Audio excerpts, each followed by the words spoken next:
আসসালামু আলাইকুম take lovers. আশা করি ভালো আছো। আলহামদুলিল্লাহ। আল্লাহর রহমতে আমিও ভালো আছি। তো ফিরে আসলাম নতুন একটি রিঅ্যাকশন ভিডিও নিয়ে। তো আজকের ভিডিওর টাইটেলটি হলো Oppo A6s Pro কোন পথে যাচ্ছে Oppo?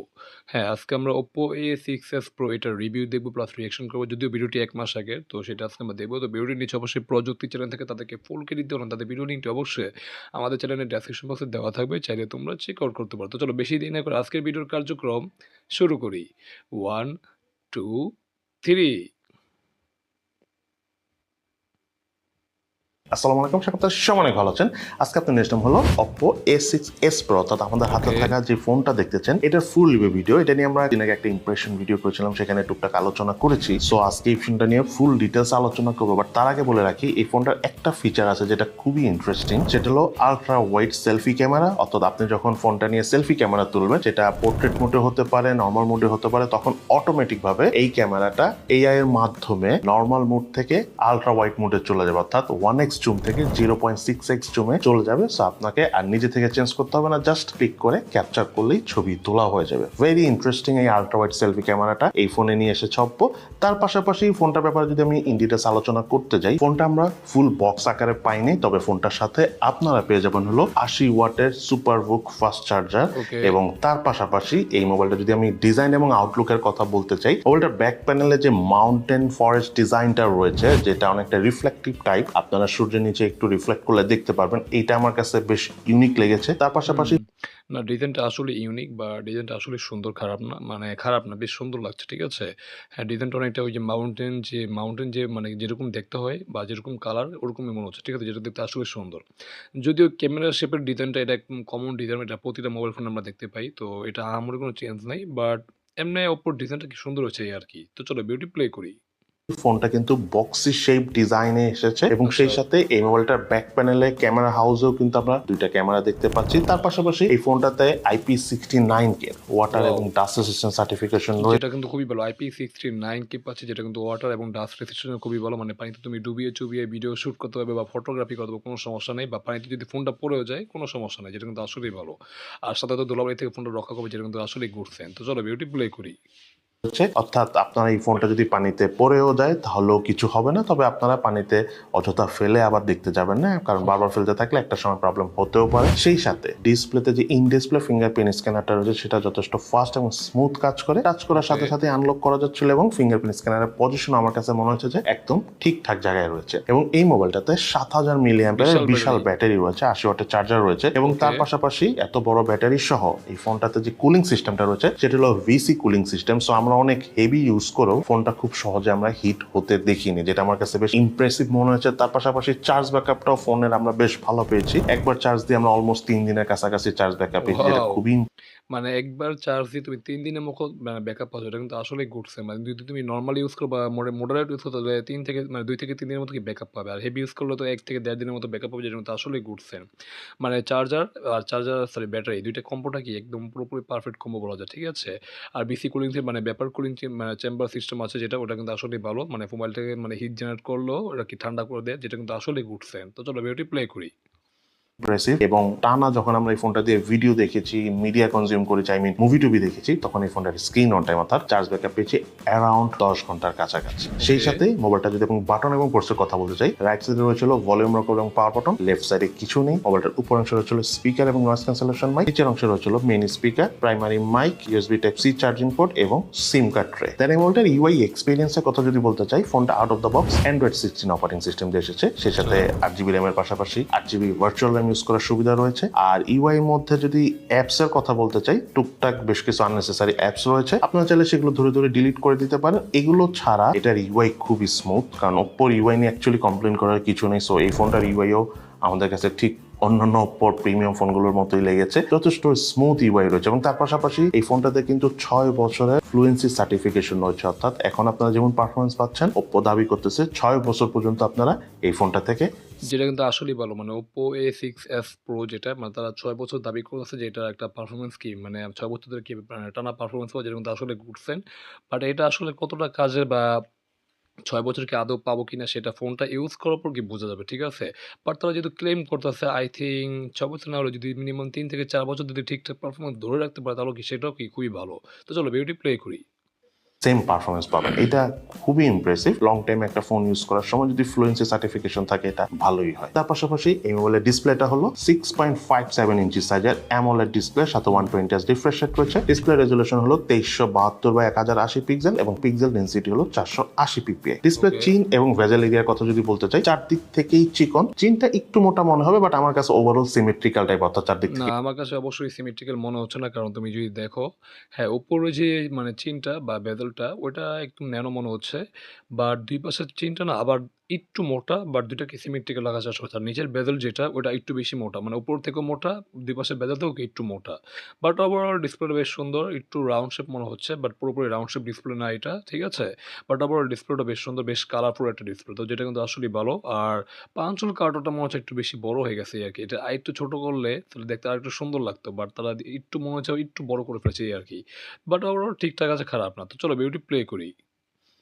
সমান মনে হয়েছে। এবং ডিসপ্লে ঠিক উপরে সেন্টারে একটা পাঞ্চল সেলফি ক্যামেরাটা রয়েছে। সেলফি ক্যামেরাটা আরেকটু ছোট হোল হলে হয়তো বা বেশি ভালো লাগতো, বাট যেটা এটা আমরা আগে বেশ বললাম। বড় কোনো কিছু না। তবে ডিসপ্লের মিডিয়া কনজিউমিং কোয়ালিটি আমাদের কাছে দুর্দান্ত লেভেলে লেগেছে। মানে ডিসপ্লে কোয়ালিটি ওয়াও! অনেক বেশ ভালো। কালারফুল। মুভি টুভি দেখার সময় এটা আমরা একদম যেহেতু আমরা একটা AMOLED ডিসপ্লে পাচ্ছি যেটা কিন্তু আসলেই ঘুরছে। মানে AMOLED ডিসপ্লে তো তোমরা জানো সেটা বেশ কালারফুল একটা ডিসপ্লে। তো অবশ্যই যারা মিডিয়া কনজাম্পশন করো বা ভিডিও ওয়াচিং করো তাদের জন্য কি খুবই ভালো লাগবে। তো যেটা আসলেই ঘুরছেন। তো চলো ভিডিওটি প্লে করি। পরতে পরতে ফিল করেছি। এবং সায়েন্স ফিকশন টাইপ মুভি যারা আপনারা পছন্দ করে থাকেন তারাও এই ফোনে মুভি দেখে অনেক উপভোগ করতে পারবেন। মোবাইলটা রিয়ার প্যানেলে এবং ফ্রন্ট প্যানেলে দুই জায়গায় রয়েছে 50 মেগাপিক্সেলের ক্যামেরা, এবং দুটো ক্যামেরা দিয়ে তোলা ছবির যদি পারফরমেন্সের কথা বলতে চাই, মেইন ক্যামেরায় থাকা ছবিগুলোর ডিটেলস আমরা মোটামুটি ভালো পেয়েছি। ভালো আলো পেলে অবশ্য আবার ভালো ছবি তোলা যাচ্ছিল। পোর্ট্রেট মোডে ডাইনামিক রেঞ্জ, এজ ডিটেকশন ঠিকঠাক আছে। এছাড়া এই মোবাইলটার ওভারঅল ক্যামেরা পারফরমেন্স ঠিকঠাক লেগেছে। তবে সেলফি ক্যামেরা দিয়ে তোলা ছবিগুলোর ডিটেলস আমাদের কাছে বেশ হ্যাঁ, অবশ্যই ডিটেইলস এর ভালো ঘাটতি। লেগেছে। প্রপার লাইট কন্ডিশন না, ডিটেইলস এর ঘাটতি লাগছে আমার কাছে অবশ্যই। বা ডিটেইলস এর ঘাটতি না হলেও মানে হ্যাঁ, ডিটেইলস আছে ঠিক আছে, বাট অবশ্যই শার্পনেস এর ঘাটতি। ঠিক আছে? দেখো এটা সম্ভবত সেলফি ক্যামেরার ছবি। বাট ছবিগুলো দেখতে মনে হচ্ছে একটু ঘোলা টাইপের, হ্যাঁ? মানে গোলাটে টাইপের। ঠিক আছে? একটু ডার্কিশ টাইপ, একটু গোলাটে টাইপ, যেটা কিন্তু দেখতে খারাপ লাগছে ওভারঅল। বাট ডিটেইলস তো ঠিক আছে। আর মানে মেইন ক্যামেরার যে ছবিগুলো দেখলাম ওটা বেশ ক্লিয়ার, বেশ শার্প। তো ওটা মোটামুটি ডিটেইলস ভালোই আছে বা খারাপ না। তো ওভারঅল মানে মেইন ক্যামেরার ছবি তোলা মানে কোয়ালিটিটা একটু মোটামুটি ভালো লেগেছে। বাট সেলফি ক্যামেরার ছবিটা আমার কাছে বেশি একটা ভালো লাগেনি। ঠিক আছে? একটু গোলাটে লাগছে এই আরকি। তো চলো ভিডিওটি প্লে করি। শুনে মোটামুটি কালার অ্যাকুরেসির অনেক ঘাটতি থাকলেও আবার এজ ডিটেকশন, ডায়নামিক রেঞ্জ যথেষ্ট ভালো ছিল। তবে এই ফোনটাতে থাকা এআই আলট্রা ওয়াইড সেলফি ক্যামেরাটা আমাদের কাছে বেশ ভালো লেগেছে, কারণ অটোমেটিক ভাবে কেউ একজন সামনে এসে পড়লে আমরা ছবি তুলতে পেরেছি বা ক্যাপচার করতে পেরেছি। Very interesting. ফোনটা দিয়ে যখন আমরা ভিডিও শুট করেছি তখন ম্যাক্সিমাম 1080p 60 fps এ ভিডিও শুট করা যায়। 4K তে ভিডিও শুট করার অপশন থাকা উচিত ছিল। তবে camera performance, video camera performance price অনুযায়ী মোটামুটি লেগেছে। আরেকটু বেশি মানে ভিডিওটা দেখতে পাচ্ছি একদম খুবই বাজে। ঠিক আছে? আমার কাছে খুবই বাজে লাগছে এই আরকি। বিশেষ করে যারা কনটেন্ট ক্রিয়েটর আছে তাদের জন্য কি ফোনটা আমি সাজেস্ট করতে পারি না, যেটা একটা সমস্যা। কারণ এই ফোনটার ভিডিওটা দেখো মানে কোয়ালিটিটা বেশ মানে খুবই বাজে লাগছে এই আরকি। মানে এখানে আমরা 4K তে ভিডিও শুট করতে পারব না, যেটা কিন্তু আসলে হতাশাজনক, হ্যাঁ?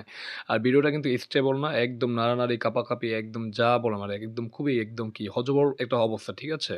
তো ভিডিও কোয়ালিটি এভারেজ, তো মোটামুটি এই আরকি। এখন এটার প্রাইস কেমন সেটা তো জানি না। কারণ প্রাইসটা জানলে হয়তো বুঝতে পারতাম যে ভিডিও মানে এটা আসলে কি ভ্যালু ফর মানি ফোন নাকি ভ্যালু ফর মানি সেটা আমরা কি বলতে পারতাম, ঠিক আছে? তো চলো ভিডিওটি প্লে করি। ভালো ভিডিও শুট করতে পারলে, অর্থাৎ আরেকটু ভালো স্টেবল পারফরমেন্স পেলে আমাদের কাছে আরো বেশি ভালো লাগতো। দেন এই মোবাইলটাতে রয়েছিল ক্যামেরা টু এপিএস সাপোর্ট। আপনি চাইলে ইন ফিউচারে এই মোবাইলটাতে ম্যানুয়াল ক্যামেরা অর্থাৎ জিক্যাম ইউজ করতে পারবেন। দেন এই ওকে। মোবাইলটাতে যে প্রসেসরটা রয়েছে মিডিয়াটেকের, এই প্রসেসরটা শুধুমাত্র এই ফোনের জন্য কাস্টমাইজড করে বানানো, এবং সেই প্রসেসরের নাম হলো মিডিয়াটেক হেলিও G100 Max। ও 6 আচ্ছা। ন্যানোমিটার বেসডে আসা এই মানে G100 Max, ঠিক আছে? জাস্ট একটা মানে G100 Max, ঠিক আছে? মানে G100 তো এটা একটা মানে এটা তো কি বলবো? এটা তো একটা মানে পুরাতন চিপ, ঠিক আছে? সেই আমরা ২০২০ সাল থেকে দেখে আসতেছি, ঠিক আছে? মানে এই চিপসেটটা বলা যায় তোমার কি মানে ১৭ থেকে ১৮,০০০ টাকা বা ২০,০০০ টাকা ফোনের মধ্যে কি চিপসেটটা সুইটেবল বলা যায়, ঠিক আছে? তো ওই হিসেবে এটার প্রাইস কিরকম সেটা জানি না। বাট G100 Max ওখানে জাস্ট একটা ম্যাক্স লাগিয়ে দিয়েছে এই আরকি। বাট কাস্টমাইজ করে লাগাইছে, ঠিক আছে? হয়তো লাগাতে পারে এই আরকি। বাট G100 Max মানে G100 যেরকম পারফরম্যান্স দিবে এটা কি সেরকমই পারফরম্যান্স দিবে এই আরকি। হয়তো হালকা ১৯ আর ২০ তফাৎই আরকি। তো এছাড়া কোনো তফাৎ নাই। তো চলো ভিডিওটি প্লে করি।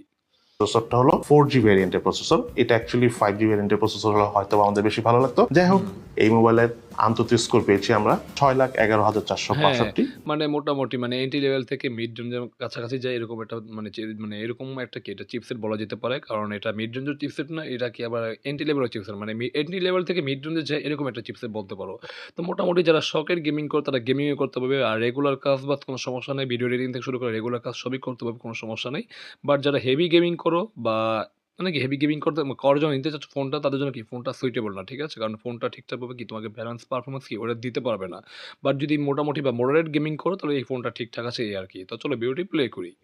বেঞ্চমার্ক স্কোর টেস্ট রেজাল্ট আমরা স্ক্রিনে শেয়ার করে দিয়েছি। তার এই মোবাইলটাতে আমরা গেমিং এক্সপিরিয়েন্স করেছি, পাবজি গেমসটা প্লে করেছি। ওভারঅল গেমিং এক্সপিরিয়েন্স আমাদের কাছে বেশ ভালো লেগেছে, তবে তাই? আরেকটু বেশি ভালো গ্রাফিক সেটিং এ খেলতে পারলে একটু বেশি ভালো লাগতো। এফপিএস ড্রপের কথা যদি বলতে চাই, অনেক এনিমি যখন কাছাকাছি এসে পড়ে তখন আমরা এফপিএস ড্রপের দেখা পেয়েছি, তবে লং টাইম গেম প্লেতে ফোন থেকে আমরা হিটিং এর দেখা পাইনি। তার আচ্ছা, পাশাপাশি আচ্ছা। ফোনটা দিয়ে আমরা কল অফ ডিউটি গেমসটা প্লে করেছি, সেটার এক্সপিরিয়েন্স যথেষ্ট ভালো ছিল। মোটামুটি ওকে। ফুল গ্রাফিক সেটিং এ খেলতে পেরেছি এবং এফপিএস ড্রপ রিলেটেড কোনো ইস্যুস আমরা একেবারেই পাইনি এই ফোনটা দিয়ে। বা মানে তার কথা শুনে মনে হচ্ছে যে না এফপিএস ড্রপ হচ্ছে না, যেটা কিন্তু আসলেই ভালো। তো মোটামুটি তাহলে গেমিং করা যাচ্ছে, যেটা কিন্তু আসলেই ভালো। বাট যারা হেভি গেমিং করো তো তাদের জন্য আবার ঠিকঠাক হবে না, ঠিক আছে? এটা কিন্তু অবশ্যই মাথায় রাখা উচিত। বাট ফোনটা যে গরম হচ্ছে না, তো সেটাও কিন্তু একটা পজিটিভ সাইন বলা যেতে পারে। কারণ যেহেতু বিসি কুলিং সিস্টেম আছে, তো ওইটা কি মানে ফোনটাকে কি ঠান্ডা রাখছে, যেটা কিন্তু আসলেই ভালো। তো ওভারঅল মোটামুটি যারা গেমিং করতে চায় তারা অবশ্যই দেখতে পারো, বাট হেভি গেমিংয়ের জন্য এই ফোনটা ঠিকঠাক হবে না। তো চলো ভিডিওটি প্লে করি। যখন আমরা কল অফ ডিউটি গেমসটা খেলেছি তখন, তার পাশাপাশি ফোনটাতে আমরা অ্যাশফার গেমসটা খেলেছি, সেটা colour okay. Details, colour accuracy অনেক ভালো ছিল। হ্যাপটিক ফিডব্যাকও এই ফোনে আমরা অনেক ভালো পেয়েছি যখন এই ফোনটা দিয়ে আমরা অ্যাশফার গেমসটা খেলেছি। দেন এই মোবাইলটা বাংলাদেশ মার্কেটে 8 GB RAM 256 GB storage variant officially launch হয়েছিল 39,990 টাকা। এবার সিরিয়াসলি? চলো আমরা মানে ৩৯,৯৯০ টাকা। মানে এই ফোনটার প্রাইস হলো ৳১০ কম, ৳৪০,০০০। ভাই ৳৪০,০০০ এই G100 ম্যাক্স, এটা কি আসলে মানানসই? তোমরা কি বলো? আমি যেটা একটু আগে বললাম, এই চিপসেটটা হলো তোমার কি মানে ১৭ থেকে ৳২০,০০০ ফোনের মধ্যে কি এই চিপসেটটা ঠিকঠাক আছে বা সুইটেবল বলা যায়। বাট একটা ৳৪০,০০০ ফোনে এই চিপসেট, এটা তো আসলেই ডিসঅ্যাপয়েন্টিং। কারণ আমরা এই বাজেটের মধ্যে কি আমরা Snapdragon 8 Gen 1, 8 Gen 2 এরকম চিপসেটও দেখেছি বা 8 Gen 5 ও আছে, ঠিক আছে? তো যেটা কিন্তু ওই হিসেবে এটা মানান যায়। কিন্তু ওই বাজেটের মধ্যে মানে ওই চিপসেট আর এই চিপসেট ভাই দিনকাল তফাৎ। মানে কি বলবো? মানে খুবই হতাশাজনক একটা ব্যাপার। দামটা ভাই ৩৯,০০০ মানে ৳৪০,০০০ একটা ফোন। বাট আমরা G100 ম্যাক্স পাচ্ছি, যেটা কিন্তু আসলেই ডিসঅ্যাপয়েন্টিং। তো চলো ভিডিওটি প্লে করি। জেনে নিই এই ফোনটা ইউজ করতে যাই কোন জিনিসগুলো আমাদের ভালো লেগেছে এবং কোন জিনিসগুলো আমাদের কাছে ওইভাবে খুব একটা ভালো লাগেনি। এই ফোনটার ল্যাকিংস এর কথা যদি বলতে চাই, ফোনটাতে কিছু টুকটাক আননেসেসারি অ্যাপস রয়েছে, সেই অ্যাপস গুলো না থাকলে আমার কাছে আরো বেশি ভালো লাগতো। সো এই জায়গাটা একটু অপ্পো কনসার্ন হতে হবে। দেন এই ফোনটাতে যে প্রসেসরটা এসেছে, প্রসেসরটা এই ফোনের জন্য বানানো এবং খুব ভালোভাবে পারফর্ম করতেছিল। বাট আমরা অ্যাকচুয়ালি এই প্রাইস রেঞ্জে যদি একটা 5G ফোন পেতাম তাহলে বেশি ভালো হতো। আর ওভারঅল যদি ফোনটার প্রাইস একটু কমানো যেত আরো ভালো লাগতো, এবং সেই সাথে যদি একটা আল্ট্রা ওয়াইড ক্যামেরা থাকতো তাহলে তো কোনো কথাই ছিল না। বাট এই জিনিসগুলো যদি আমরা বাদ দেই, এই ফোন আল্ট্রাওয়াইড ক্যামেরাও নাই, এখানে আবার টেলিফটো লেন্স নেই, যেটা কিন্তু আসলে সমস্যা, ঠিক আছে? এখানে যেহেতু তোমার বাজেটটা ৳৪০,০০০, তো সেখানে আমরা কি আল্ট্রাওয়াইড এবং টেলিফটো লেন্স কি ২ টাই আমরা কি মানে এটা কি বলা যায় একটা ফোনের কি একটা ফিক্সড সেটআপ মানে ক্যামেরা সেটআপ বলতে পারো। বাট আমরা আল্ট্রাওয়াইডও পাচ্ছি না, প্লাস কি তোমার টেলিফটো লেন্স পাচ্ছি, যেটা কিন্তু আসলে ডিসঅ্যাপয়েন্টিং। হ্যাঁ, আল্ট্রাওয়াইডটা অটোমেটিক মানে তারা একটু নিয়ে নেয়, তো যেটা ভালো লাগছে, খারাপ না। বাট তোমার এখানে একটা আল্ট্রাওয়াইড আলাদাভাবে যদি সেন্সর থাকতো প্লাস একটা টেলিফটো লেন্স থাকতো তাহলে আসলেই ভালো হতো। বাট তারা সেটা দেয়ই না, যেটা কিন্তু আসলে হতাশাজনক। তো চলো ভিডিওটি প্লে করি। ডিসপ্লের কোয়ালিটি আমার কাছে খুবই ভালো লেগেছে, মানে একদম সলিড একটা ব্রাইটার ডিসপ্লে। মুভি টুভি দেখতে আপনাদের কাছে ভালো লাগবে। তার পাশাপাশি যারা আউটলুক কনসার্ন তাদের কাছে ব্যাক প্যানেলের এই মাউন্টেন ফরেস্ট ডিজাইনটা অনেক ভালো লাগবে। সেই সাথে AI ultra wide selfie camera রয়েছে, সো অটোমেটিক আপনার ফোন যখন ছবি তোলার জন্য নেবেন, পাশাপাশি যদি কেউ এসে পড়ে তখন কিন্তু অটোমেটিক ভাবে সে দুইজনকে নিয়েই ছবি ক্যাপচার করতে পারবে, যেটা খুবই ইন্টারেস্টিং। তার পাশাপাশি মোবাইলটার গেমিং এক্সপিরিয়েন্সও আমাদের কাছে ভালো লেগেছে, তবে আমি আবারও বললাম যে এটা যদি 5G ভ্যারিয়েন্টের ফোন হতো খুবই ভালো হতো। ইউআই এক্সপিরিয়েন্সের কথা যদি বলতে চাই, বাটার স্মুথ পারফরমেন্স পেয়েছি, আননেসেসারি অ্যাপস না থাকলে ভালো হতো। আর 6 বছরের যেহেতু ফ্লুয়েন্সি সার্টিফিকেশন রয়েছে, সো এটা নিয়ে তার কোনো কিছু বলার নেই। সো বোঝা যাচ্ছে যে এটা একটা স্টেবল পারফরমেন্স দিবে। দেন এই মোবাইলটাতে যে IP69K এর ওয়াটার রেটিং সার্ভ রয়েছে, এটা আমার কাছে বেশ ভালোই লেগেছে। সো ওভারঅল এই হলো আমাদের Oppo A6s Pro এই ফোনটার ফুল রিভিউ ভিডিও। আপনাদের কাছে ফোনটি কেমন লেগেছে সেটা কিন্তু অবশ্যই অবশ্যই ভিডিওর নিচে কমেন্টস করে জানাবেন। সবাই ভালো থাকেন, সুস্থ থাকেন, ইনশাল্লাহ দেখা হবে ফিউচারে। তো যাই হোক গাইস, এখানে ভিডিওটি শেষ হয়ে গেল। আমরা দেখে নিলাম Oppo A6s Pro, এটার একটা রিভিউ। তো সেটা দেখে আমরা অবশ্যই রিঅ্যাকশন করেছি, সেটা তোমরা অবশ্যই দেখতে পেয়েছো। বাট আমি যদি এক কথায় বলি তাহলে এই ফোনটা ৳৪০,০০০ ফোন হিসেবে এই ফোনটা আসলে ভ্যালু ফর মানি বলতে পারছি না। কারণ আমরা এই বাজেটে কি Dimensity 8400 বা 7400 এরকম কি পেয়ে থাকি। মানে 7400 দিলেও ঠিকঠাক ছিল, বাট তারা সেটাও দেয় না, যেটা কিন্তু আসলে ডিসঅ্যাপয়েন্টিং। মানে মিডিয়াটেকের চিপসেট পাচ্ছি, বাট সেটা কি G100, জাস্ট একটা নতুন নাম দিয়েছে ম্যাক্স, যেটা কিন্তু আসলে হতাশাজনক। এই চিপসেটটা কিন্তু আমরা ১৭ থেকে ২০,০০০ টাকা ফোনের মধ্যে কি এভেলেবেল দেখি। বাট একটা ৪০,০০০ টাকা ফোনে কি এই চিপসেটটা কি আসলেই মারা যায়? তোমরাই বলো যে এটা কিন্তু আসলে সমস্যা। আবার ফোনটা যখন ৪০,০০০ টাকা, তখন এটার কি একটা ক্যামেরা সেটআপটা ভাই একদম ঠিকঠাক নেই। কারণ এখানে আমরা কি মানে তোমার আল্ট্রা সেন্সর পাচ্ছি না, প্লাস টেলিফটো লেন্সও পাচ্ছি না, যেটাও কিন্তু একটা মিসিং। তো যেটা একদম খুবই হতাশাজনক একটা ব্যাপার। যদিও এআই এর মাধ্যমে আল্ট্রাওয়েট একটা ছবি তোলা যায়, বাট তারপরেও একটা আল্ট্রা সেন্সর দরকার ছিল, প্লাস কি টেলিফটো লেন্সও কি দরকার ছিল, যেটা তারা দেয়ই নাই। আর সেলফি ক্যামেরার ছবিটা যেটা বাজে, যেহেতু ৪০,০০০ টাকা, তো ছবি কোয়ালিটি ভাই আমার কাছে খুবই একদম বাজে লেগেছে। সত্যি কথা, খুবই বাজে, মানে খুবই ঘোলাটে লেগেছে। হ্যাঁ, ডিটেইলস আছে সেটা ঠিক আছে। বাট ছবি কোয়ালিটি কি খুবই বাজে লেগেছে। কারণ ওইখানে অনেকটাই কি মানে ঘোলাটে ভাব দিচ্ছে, প্লাস কি শার্পনেস এর অবশ্য অনেকটা ঘাটতি। যেটা কিন্তু একটা সমস্যা ছিল। আর ভিডিও তো আমরা, যেহেতু ৪০,০০০ টাকা ফোন, ওইখানে আমরা ভিডিও করতে পারবো মাত্র 180p 30 fps, যেটা কিন্তু একটা আসলেই সমস্যা। যেখানে 4K দেওয়া উচিত, তারা কি 4K তো দেয় না, যেটা কিন্তু আসলেই ডিসঅ্যাপয়েন্টিং। তো ওভারঅল যদি বলি, তাহলে ফোনটা কি আসলে আমি ভ্যালু ফর মানি বলতে পারছি না। হ্যাঁ, কিছু জিনিস ভালো আছে অবশ্যই, বাট তারপরও ফোনটা আসলে নট ভ্যালু ফর মানি। কারণ ফোনটার বাজেট যদি তুমি হতো, যদি ২০ থেকে ২১,০০০ টাকা হতো, তাহলে বলতাম যে না, ফোনটা ঠিকঠাক ছিল। বাট ফোনটার বাজেট যখন ৪০,০০০ টাকা, তখন এটা আসলেই ভ্যালু ফর মানি বলতে পারছি না। তো তোমরা চাইলে অবশ্যই নিতে পারো। বাট আমি এটা রিকমেন্ড করব না, এই আরকি। তো চলো, এই ছিল আজকের ভিডিও। তো তোমাদের কাছে আজকের ভিডিওটি কেমন হলো, তোমরা অবশ্যই কমেন্ট করে জানাও। যদি ভালো লাগে অবশ্যই লাইক, কমেন্ট, শেয়ার। চ্যানেলে নতুন হলে অবশ্যই আমাদের চ্যানেলটিকে must subscribe and get the bell icon. তো দেখা হবে নতুন কোনো রিঅ্যাকশন ভিডিওতে। সে পর্যন্ত তোমরা ভালো থাকো। আল্লাহ হাফেজ।